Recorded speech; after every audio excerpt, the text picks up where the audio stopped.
firman Tuhan pada hari ini, yaitu mengenai barang siapa yang menang. Barang siapa yang menang. Diambil daripada pembacaan Alkitab kita, Wahyu pasal 2 dan Wahyu pasal 3. Berkali-kali firman Tuhan mengatakan barang siapa yang menang. Dan banyak sekali janji Tuhan yang indah-indah bagi pemenang-pemenang, bukan bagi yang kalah, bagi yang menang. Dan Tuhan mengendaki sidangnya berkemenangan. Tuhan mengendaki anak-anaknya berkemenangan. Saudara dan saya berkemenangan. Kalau dikatakan menang, berarti ada peperangan. Ya. Kalau tidak ada peperangan, juga tidak ada menang. Atau ada ujian. Ada ujian, ada kemenangan. Ada lulus. Tuhan mengendaki kita semua lulus, kita semua menang pada akhir zaman ini. Saya yakin, saudaraku, apa yang dikatakan firman Tuhan dalam buku Wahyu bukan hanya untuk pada zaman dahulu saja, ketujuh sidang jemaat di Asia, tapi pada semua sidang jemaat di seluruh dunia pada akhir zaman ini. Amin, saudara. Tuhan mengendaki semua sidang jemaat itu berkemenangan. Berkemenangan. Musuh-musuh kita terutama setan iblis, harus sudah mengetahui, ya. Setan tidak suka, saudaraku, penginjilan. Setan tidak suka gereja teguh, ya. Dia datang untuk mencuri, membunuh, membinasakan, ya. Jadi musuh kita yang terutama setan. Musuh kita juga kehendak daging dan duniawi, saudaraku, yang berperang melawan jiwa. Karena setan mengetahui dan firman Tuhan berkata, kalau kita hidup menurut kehendak daging, kita akan mati kelak. Tetapi kalau dengan roh itu kita mematikan perbuatan tubuh, kita menang, kita hidup. Amin, saudara. Jadi setan, dunia, ya, dengan segala daya tariknya, keinginan mata, seperti firman Tuhan minggu yang lalu, ya, keinginan daging, keinginan mata, hidup dengan jemawa, semua itu musuh-musuh kita yang bisa membuat kita kalah. Oleh sebab itu dikatakan barang siapa menang. Tuhan mengendaki kita semua menang, dan Tuhan memberikan semua kelengkapan yang kita butuhkan untuk menang. Dunia musuh kita, kehendak daging musuh kita, dosa musuh kita, ya. Setan selalu menggoda untuk jatuh kepada dosa, ya. Tapi kita harus tegas menjawab, tidak, tidak, tidak. Aku mau menang, aku mau menang. Aku tidak mau berdosa, aku mau menang, aku mau menang. Jadi barang siapa yang menang, ya. Jadi kita akan melihat firman Tuhan dalam buku Wahyu ini, disampaikan Tuhan Yesus kepada 7 jemaat di Asia Kecil. Ini kira-kira tahun di antara tahun 60 dan tahun 70 setelah Tuhan Yesus naik ke sorga, ya. Dan berita yang disampaikan Tuhan ini berlaku bagi sidang akhir zaman, berlaku bagi kita, supaya kita berkemenangan pada akhir zaman ini. Banyak goncangan-goncangan, segala sesuatu yang bisa digoncang akan digoncang. Dalam semua goncangan itu Tuhan mau supaya anak-anaknya berkemenangan. Jangan sampai gejolak ekonomi seperti ini membawa kita renggang dengan Tuhan, tidak. Maka sebaliknya membawa kita lebih banyak berdoa kepada Tuhan, karena sumber kita sebenarnya bukanlah dari dunia, sumber kita dari Tuhan. Amin, saudara. Sepanjang kita mengenapkan firman Tuhan, Tuhan tidak akan memberikan kita kekurangan. Saya percaya firman Tuhan yang berkata, Tuhan itulah gembalaku, takkan kekurangan aku, berlaku bagi segala zaman, termasuk zaman akhir. Memang ini bukan waktunya hidup bermewah-mewah. Bahkan kepada anak-anak Tuhan tidak pernah Tuhan berkata untuk hidup mewah. Tidak, saudaraku. Hidup sederhana, amin, saudara. Tapi berkecukupan, bahkan berkelimpahan. Tuhan berkata, ada makan pakai cukuplah, puji Tuhan, dan kita boleh terus mengerjakan pekerjaan Tuhan. Saya percaya bagaimana keadaan gejolak ekonomi, saudaraku, kalau untuk pekerjaan Tuhan, Tuhan pasti memberikan dananya yang lebih daripada cukup. Amin. Haleluya. Nah, sumber kita Tuhan saja, saudaraku. Nah, jadi Tuhan mengendaki kita menang, ya. Tuhan mengendaki ke-7 sidang jemaat yang di Asia itu, saudaraku, berkemenangan. Pada tiap-tiap akhir daripada berita Tuhan kepada ke-7 sidang itu, Tuhan selalu mengakhirinya dengan perkataan, barang siapa yang menang, dia akan duduk bersama-sama dengan aku. Dia akan kuberikan mana dan lain sebagainya, saudaraku, ya. Nah, kita dari ke-7 surat, ke-7 berita yang disampaikan Tuhan kepada ke-7 jemaat tersebut, saudaraku, ya, kita bisa melihat apa yang dikehendaki Tuhan supaya mereka berkemenangan. Pelajaran kepada kita apa yang dikehendaki Tuhan supaya kita berkemenangan. Ya. Setiap anak Tuhan perlu mengetahui juga tipu daya setan. Ya. Dan ini tertulis dalam berita Tuhan kepada ketujuh sidang jemaat tersebut.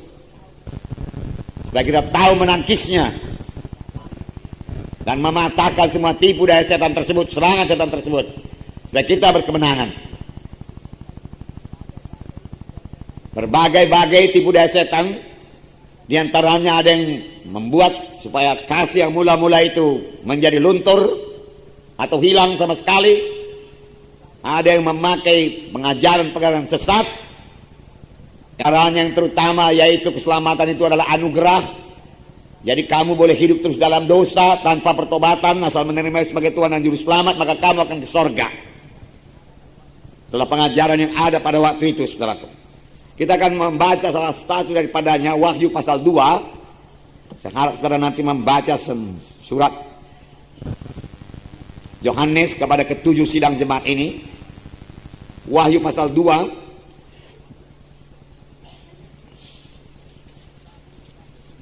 Ayat 1 sampai 7. Mari kita baca bersama-sama. Wahyu pasal 2 ayat 1 sampai 7. Tuliskanlah kepada malaikat jemaat di Efesus. Inilah firman dari Dia yang memegang ketujuh bintang itu di tangan kanannya dan berjalan di antara ketujuh kaki dian emas itu. Aku tahu segala pekerjaanmu, baik jerih payahmu maupun ketekunanmu.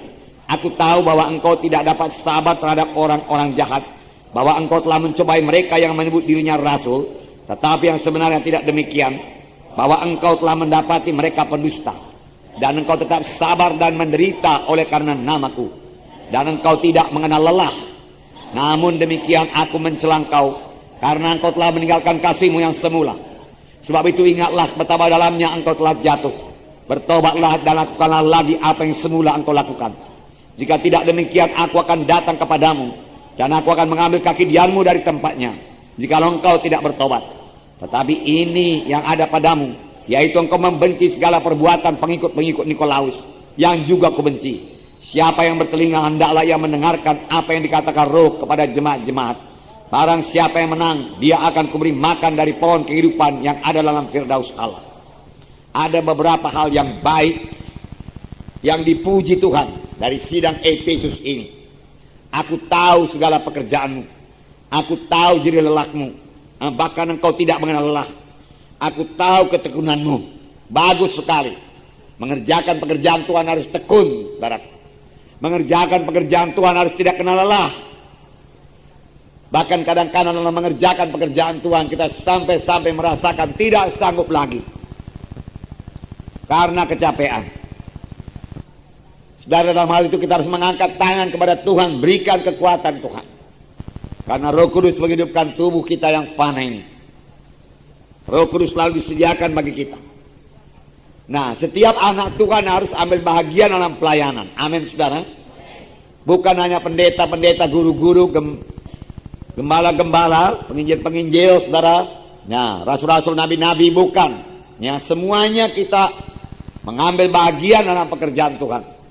Entahkah sebagai pembimbing, pelayan, dan semua kita juga harus menjadi saksi Tuhan.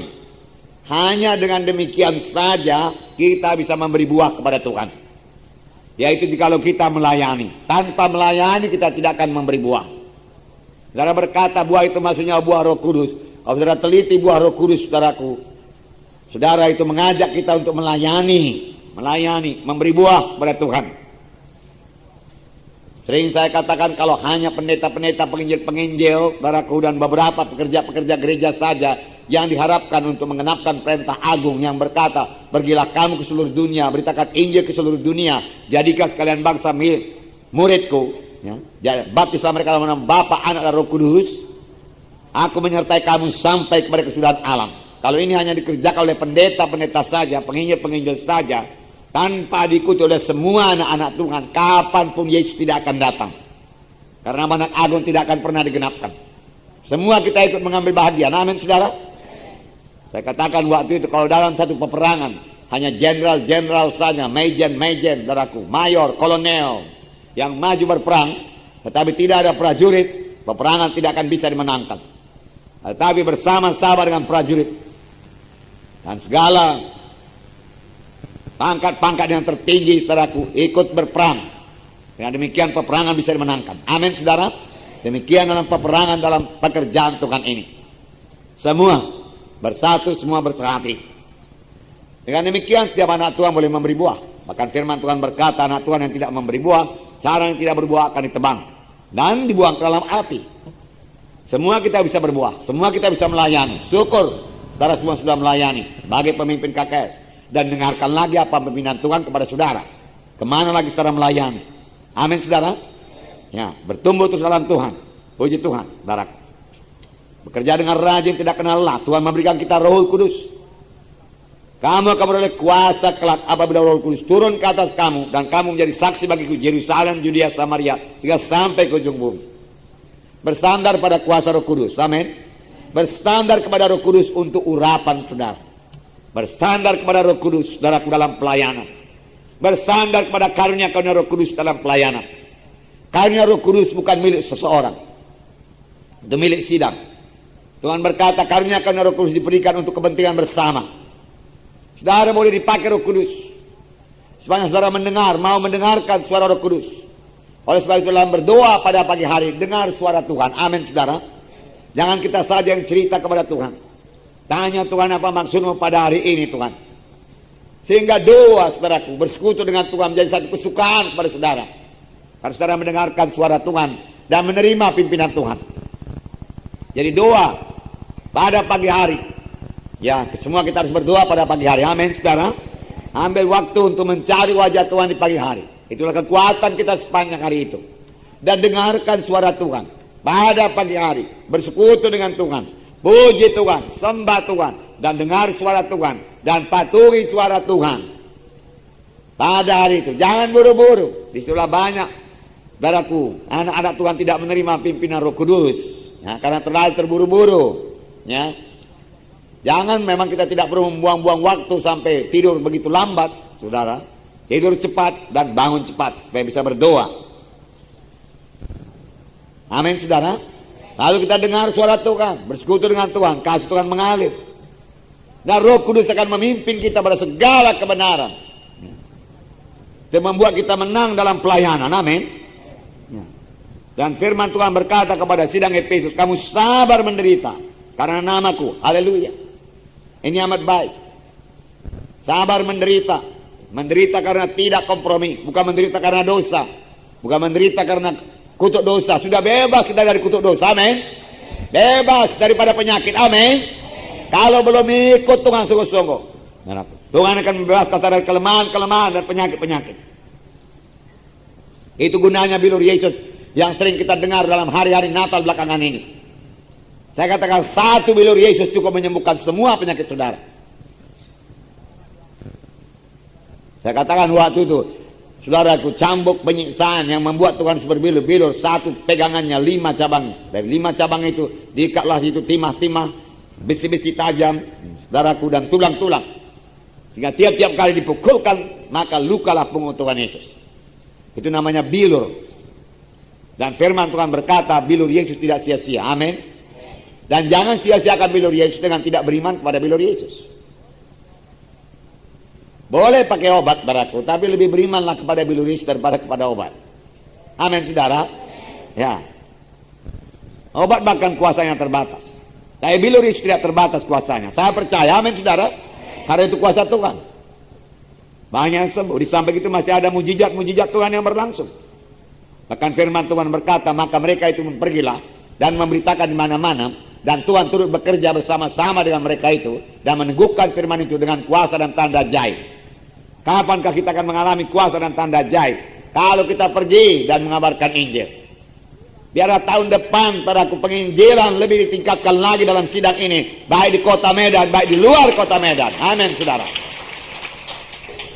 Dan firman Tuhan berkata, berbahagialah kamu apabila kamu menderita karena nama Yesus. Amin. Tuhan bilang berbahagia, berbahagia. Berbahagialah kamu jika oleh karena aku kamu, Matius 5:11. Berbahagialah kamu jika oleh karena aku kamu dicela dan dianiaya, dan kepadamu difitnahkan segala yang jahat. Bersukacitalah dan bergembiralah, karena upahmu besar di sorga, sebab demikian juga telah dianiaya nabi-nabi sebelum kamu. Kenapa dianiaya? Karena tidak ada kompromi. Amin. Kalau kita kompromi tidak akan dianiaya. Beranikah saudara? Amin. Puji Tuhan. Saya sukacita. Roh Kudus telah melengkapi saudara terus. Ya. Saudara akan disingkirkan. Beranikah saudara? Amin. Puji Tuhan. Saya sukacita mendengarnya. Ya. Daripada saudara takut, bagaimana menginjil? Bagaimana bersaksi? Syukur, roh keberanian diberikan Tuhan. Matius 10 ayat 22. Matius 10 ayat 22. Dan kamu akan dibenci semua orang oleh karena namaku. Tetapi orang yang bertahan sampai kepada kesudahannya akan selamat. Bagaimana pula ini, saudaraku? Benci karena nama Yesus. Apakah kita menyembunyikan nama Yesus? Hah, saudara? Orang benci kalau saudara bilang nama Yesus. Bagaimana? Rela menderita? Amin. Puji Tuhan. Ya. Tapi orang yang bertahan sampai kepada kesudahannya akan selamat. Selamat. Selamat. Selamat maksudnya kalau Yesus datang, waktu kita masih hidup, kita terangkat ke sorga. Kita terangkat di awang-awang. Amin. Kemudian naik ke sorga, terima pahala. 7 tahun lamanya. Jangan tinggal di bumi waktu itu. Karena di bumi waktu itu tinggal masa ada kesengsaraan yang besar. Luar biasa. Dan banyak orang Kristen akan tertinggal. Banyak.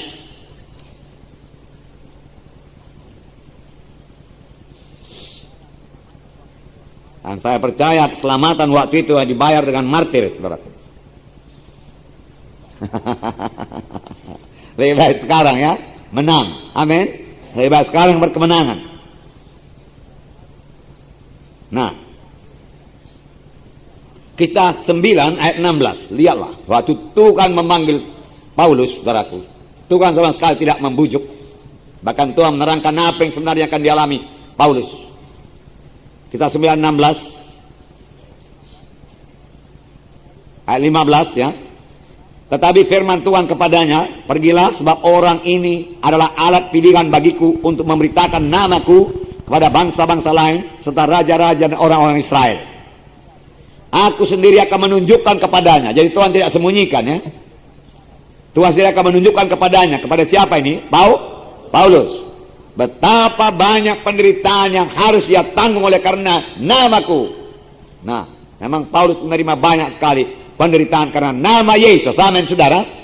Bahkan terutama dari bangsanya sendiri, bangsa Yahudi. Banyak sekali menerima penderitaan.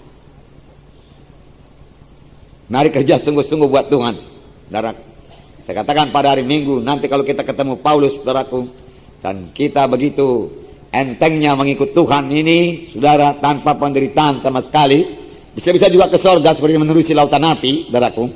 Ya, tapi kita malu bertemu dengan orang-orang seperti itu yang telah kerja mati-matian buat Tuhan, saudara. Hidup mati buat Tuhan. Dilempari dengan batu sehingga orang menyangka sudah mati. Paulus ditinggalkan tapi belum mati, hidup, saudara. 5 kali aku dicambuk, dia katakan. 5 kali 39 sudah berapa? 5 kali daripada yang dialami Tuhan ini. Pun tidak pernah mundur dari Tuhan. Apakah ia bisa menceraikan aku dari kasih Kristus? Padangkah tidak? Kelaparankah tidak? Keadaan bertelanjangkah tidak? Tidak ada yang bisa memisahkan ya dengan kasih Kristus. Demikian juga tidak ada yang bisa memisahkan kita dari kasih Kristus. Amin saudara. Tidak ada. Tidak ada. Tidak ada yang bisa. Semua kita sudah jatuh cinta pada Tuhan Yesus, puji Tuhan. Amin saudara. Ya begitu baik. Ya. Nah, kemudian dikatakan yang baik lagi daripada sedang Efesus, dia tahan menderita. Tahan menderita. Kerja keras, tidak kenal lelah mereka. Bagus sekali. Bagus. Ya. Kemudian dikatakan lagi, mereka mengenal di sini tidak dapat sabar terhadap orang-orang mereka yang menyebut dirinya rasul, ya. Tetapi mendapati mereka itu pendusta. Jadi sidang Efesus mengenal baraku pengajaran sesat, orang-orang jahat, dan mengenal rasul-rasul sesat. Puji Tuhan. Ditambah lagi mereka di sini membenci pengajaran Nikolaus. Ayat 6 berkata, tetapi ini yang ada padamu, yaitu engkau membenci perbuatan pengikut-pengikut Nikolaus, yang juga kubenci. Pengajaran Nikolaus ini, saudaraku, sejalan dengan pengajaran Bileam, ya, yang tidak memperdulikan kesucian dalam mengikut Tuhan. Boleh saja berbuat percabulan, asal kamu terima Yesus, maka kamu akan selamat. Dan firman Tuhan berkata, aku membenci pengajaran seperti ini. Mengapa? Karena firman Tuhan berkata, hendaklah kamu kudus karena aku kudus. Amin. Tanpa kekudusan tidak seorang pun memandang Tuhan. Kalau kamu hidup dalam kehendak daging, kamu akan mati kelak. Tapi kalau dengan roh itu kamu mematikan perbuatan daging, maka kamu akan hidup. Ini pengajaran firman Tuhan.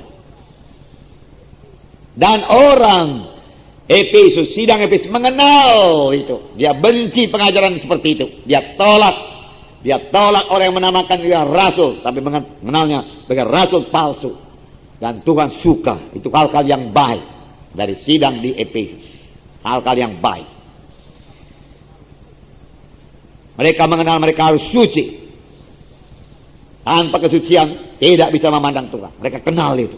Mereka kenal. Tetapi ada satu hal, saudaraku, yang tidak disukai Tuhan pada sidang Efesus. Sini dikatakan ayat 4, namun demikian aku mencela engkau.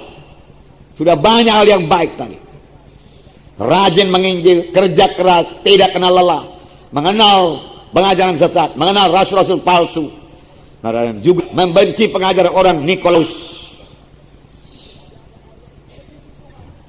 Tetapi ada hal yang dibenci Tuhan, tidak disukai Tuhan, bahkan dicela Tuhan, harus dilepaskan daripadamu, Tuhan berkata. Begitulah Tuhan menyempurnakan sidangnya pada akhir zaman ini juga, amin. Karena pada akhir zaman Tuhan mempersiapkan pengantinnya. Tidak bercacat, tidak berkerut.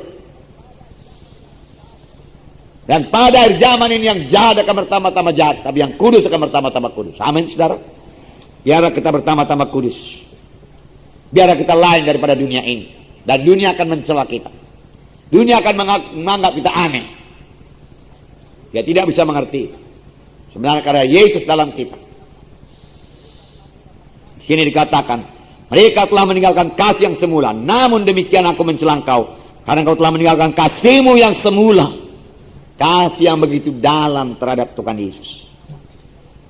Semua kita mengalaminya waktu kita lahir baru. Berubah sama sekali. Jatuh cinta kepada Tuhan Yesus. Menyanyi siang dan malam. Amin. Betulkah itu, saudaraku? Nyanyian rohani menjadi hidup. Tidak pintar menyanyi pun seperti saya jadi menyanyi. Karena menyanyi buat Tuhan. Amin, saudara. Apalagi yang bisa menyanyi.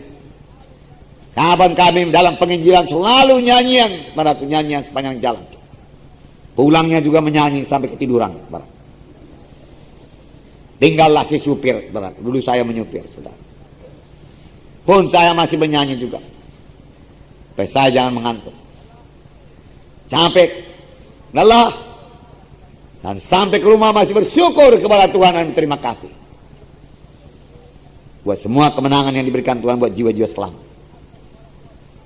Doa lagi, dengarkan suara Tuhan dan mematuhi lagi suara Tuhan. Amin, saudara. Besoknya menginjil lagi, Tuhan berkata, berangkat lagi dan jiwa-jiwa selamat lagi. Dan gereja-gereja berdiri dan sidang ini pun berdiri.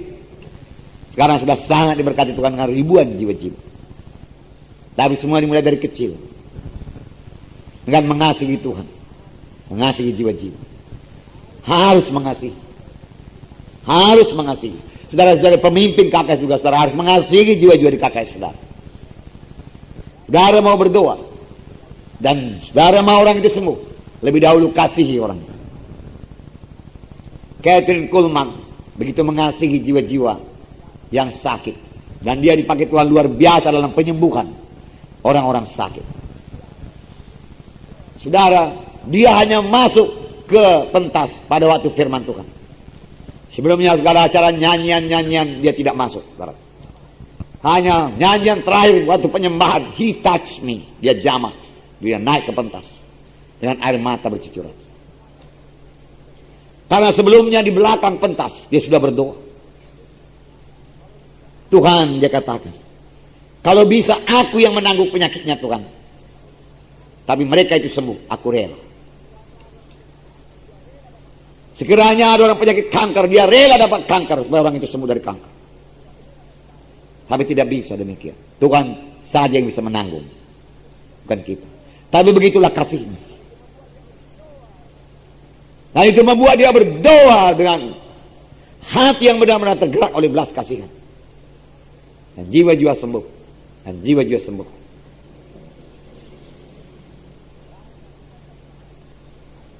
Banyak doa tanpa kasih.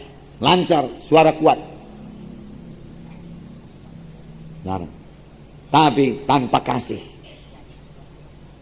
maka doa itu tidak berkuasa. Sebab iman bekerja oleh sebab kasih. Adakah kita mengasihi jiwa-jiwa itu? Kita berkata tadi soal penginjilan. Adakah kita mengasihi jiwa yang terhilang? Kalau kita tidak mengasihi, segala usaha kita sia-sia saja. Tapi kalau kita mengasihi, kerap kali banyak kekurangan kita dalam memberitakan Injil. Kerap kali penginjil atau hamba Tuhan tersebut sudah lelah, capek.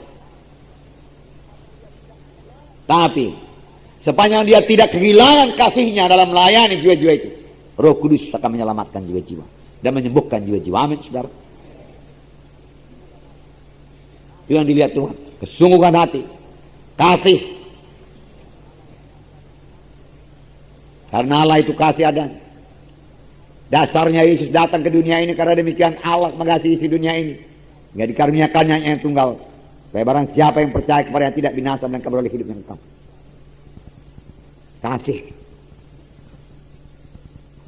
Nah, Yohanes 14. Saya ulangi. Hari Minggu saya bacakan juga itu. Yohanes 14 ayat 15. Yaitu mengenai satu hidup baru dalam Tuhan. Ya.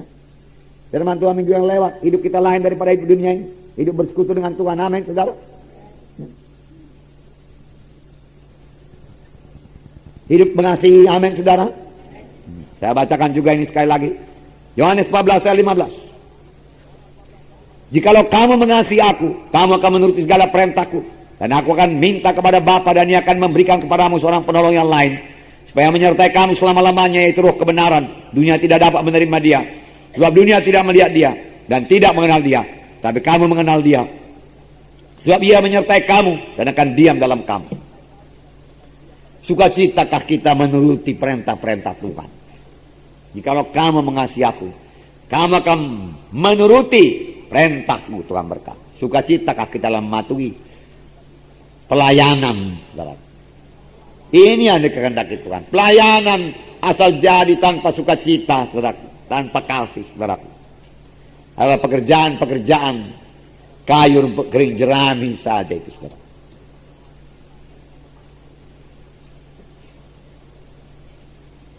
Seterusnya, Yohanes 15 saya bacakan juga minggu yang lalu, ayat 10. Jikalau kamu menuruti perintahku, kamu akan tinggal dalam kasihku, seperti aku menuruti perintah Bapakku dan tinggal dalam kasihnya. Semuanya itu kukatakan kepadamu supaya sukacitaku ada dalam kamu. Amin, saudaraku. Dan sukacitamu menjadi penuh. Rupanya mematuhi Tuhan ini, saudaraku, membuat sukacita kita penuh. Bahkan, saudaraku, tidak mematuhi, mengeraskan hati, membawa jalan sendiri, menunda-nunda apa yang disuruh Tuhan, sangat menghilangkan damai dan sukacita kita. Bahkan sampai mengganggu persekutuan kita dengan Tuhan. Benar, saudara? Nah. Saya suka citamu penuh. Hidupku ini bukannya aku lagi, amin, saudara. Tapi Yesus hidup dalamku. Dia akan tinggal dalam kamu. Aku minta kepada Bapa supaya memberikan kepadamu Roh kebenaran. Dia akan ada dalam kamu. Dia ada dalam saudara, amin. Dia dalam hati saya, amin. Dalam hati saudara ada Roh Kudus, amin. Yang memimpin saudara pada segala kebenaran. Dan saudara mengenal firman Tuhan. Dan saudara mengetahui dengan pasti saudara sudah selamat. Karena Roh kebenaran itu yang memimpin saudara pada kebenaran, menerangkan kepada roh saudara. Dia bicara kepada roh saudara. Oh, saudara adalah anak-anak Allah. Betapa indahnya. Nah, mengapa ditegurkan Tuhan sidang ini, sidang Efesus ini pada kehilangan kasih yang mula-mula? Padahal mereka masih mengerjakan pekerjaan Tuhan. Mereka mengerjakannya secara rutin saja, biasa. Bisa berdoa rutin, asal siap. Tiap pagi berdoa, 1 jam juga. Tapi terutama karena takut dirotam, takut datang setan. Nanti nggak berdoa datang pula setan. Lebih susah lagi, udahlah berdoa aja lah. Bentar-bentar lihat jam, masih 15 menit. Bisa juga 1 jam, siap itu. Tapi dalam berdoa rasakanlah kasih Tuhan, amin. Kerap kali kita rasakan penuh ucapan syukur, air mata kita akan mengalir.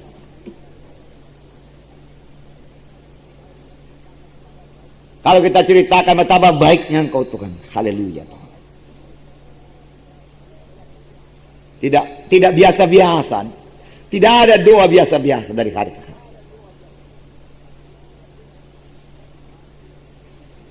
Selalu indah pertemuan dengan Yesus. Selalu ada yang baru daripada Tuhan. Selalu ada kesegaran daripada Tuhan. Selalu ada sukacita.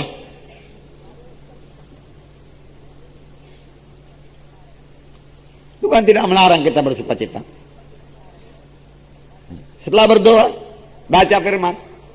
Kadang-kadang Tuhan berkata, udah anakku, kau hari ini sukacita aja kau. Amin, saudara. Ya. Aku memberkati kau hari ini, kau sukacita saja Tuhan berkata. Biar kau penuh ucapan syukur kepadaku. Enggak apa-apa. Lalu kita bersekutu sama Tuhan. Jalan serta Tuhan, berjalan dalam urut Tuhan, penuh sukacita, penuh berkat, ucapan syukur melimpah kepada Tuhan.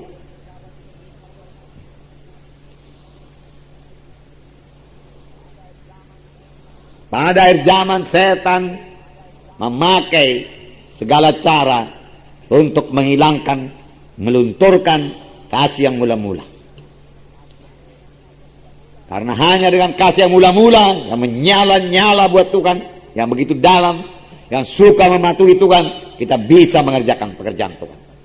Kalau tidak, selalu kita akan mengelak dari pekerjaan Tuhan. Mengelak. Nah, Matius 24 ayat 12, ayat peringatan. Apa yang ditulis peringatan? Matius 24 ayat 12, pada akhir zaman. Dan karena makin bertambahnya kedurhakaan, maka kasih kebanyakan orang akan menjadi dingin. Tetapi siapa yang bertahan sampai pada kesudahannya akan selamat. Dan Injil kerajaan ini akan diberitakan seluruh dunia menjadi kesaksian bagi semua bangsa, sesudah itu barulah tiba kesudahannya. Jadi hati-hati sungguh saudaraku. Injil akan dikabarkan juga. Karena selalu Tuhan mensisakan umat yang setia. Bagaimanapun suamnya dunia ini, bagaimanapun gelapnya dunia ini, selalu ada umat sisa yang tidak bisa digentarkan oleh apapun juga, yang tidak mau kehilangan kasih mula-mula, yang tidak mau mengabaikan pekerjaan Tuhan. Amin. Ya, janji Tuhan. Bertambah-tambah kedurhakaan. Orang ini kok begini jahat dunia ini sekarang. Susah. Nipuan, kejahatan. Ya. Perbuatan di luar pikiran. Kebejatan terjadi. Ya. Ditambah lagi gejolak moneter saudaraku seperti ini akan bertambah-tambah saudaraku pada akhir zaman. Ya. Sebentar reda, sebentar datang. Karena itu saudaraku soal hati manusia. Amin saudara. Yang tidak tenang lagi, nggak bisa tenang di luar Tuhan. Tetapi di sini dikatakan Injil kerajaan itu akan dikabarkan sampai pada semua bangsa, sampai pada kesudahan. Barulah tiba kesudahannya. Pasti tiba kesudahannya.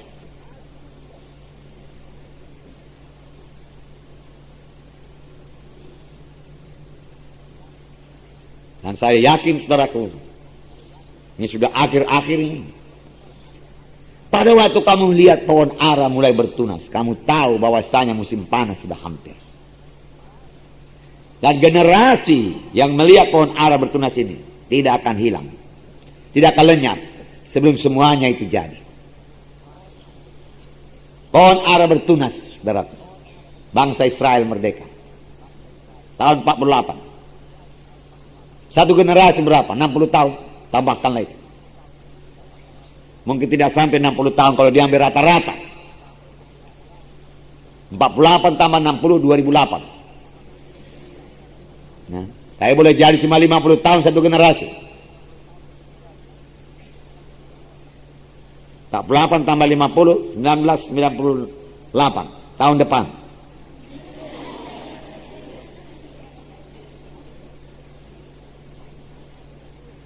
Dengan kemajuan seperti sekarang ini, masakan Injil tidak sampai ke seluruh bumi. Ada internet, ada email, saudaraku. Handphone yang kecil-kecil aja ke seluruh dunia, saudaraku. Yang beratnya cuma 1 on itu, saudaraku. Nah, orang bicara. Nah, biar Tuhan pimpin semuanya. Amin, saudara. Lukas 9:62. Juga ada peringatan. Jangan sampai kasih menjadi tawar pada akhir zaman. Lukas 9:62. Tetapi Yesus berkata, setiap orang yang siap untuk membajak, tetapi menoleh ke belakang, tidak layak untuk kerajaan Allah. Mengapa menoleh ke belakang? Boleh jadi karena capek dan kurang dalam Roh Kudus. Lalu kasih mulai luntur. Menoleh ke belakang. Menoleh ke belakang. Dahulu hidupku sebelum selamat begini-begini. Begini-begini. Enak juga. Dia menoleh ke belakang. Menoleh kepada dunia. Sudah selamat. Ya, pandang kepada Yesus, harus memandang kepada Yesus. Memandang ke atas. Mencari perkara-perkara di atas. Kemudian menoleh ke belakang. Firman Tuhan berkata, tidak layak untuk kerajaan Allah. Amin, saudara. Kerajaan Allah itu luar biasa besarnya, luar biasa mulianya, luar biasa sucinya. Ya, Tuhan tidak suka orang yang tidak mengasihi Yesus sungguh-sungguh masuk ke dalam. Oleh sebab itu Tuhan mencela sidang Efesus, aku mencela engkau, kehilangan kasih yang mula-mula. Tidak meluap-luap lagi, tidak berapi-api, tidak menyala-nyala lagi. Aku mencela engkau. Nah,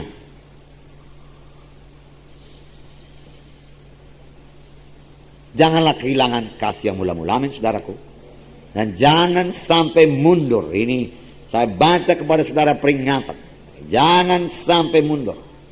Ada orang, saudaraku, ya, mundur karena banyaknya pencobaan. Pencobaan karena penyakitnya, ya. Pencobaan karena anaknya yang gagal dan lain sebagainya, saudaraku. Yang membuat dia kecewa dan mundur. Itu tipuan setan. Aku sudah selamat, kenapa begini datang kepadaku? Ya. Mengapa berkatku bukan tidak bertambah juga, malah berkurang? Ya. Firman Tuhan tetap ya dan amin. Amin, saudaraku. Memang semua membutuhkan iman dan pengikutan yang sungguh-sungguh kepada Tuhan, teguh dalam Tuhan.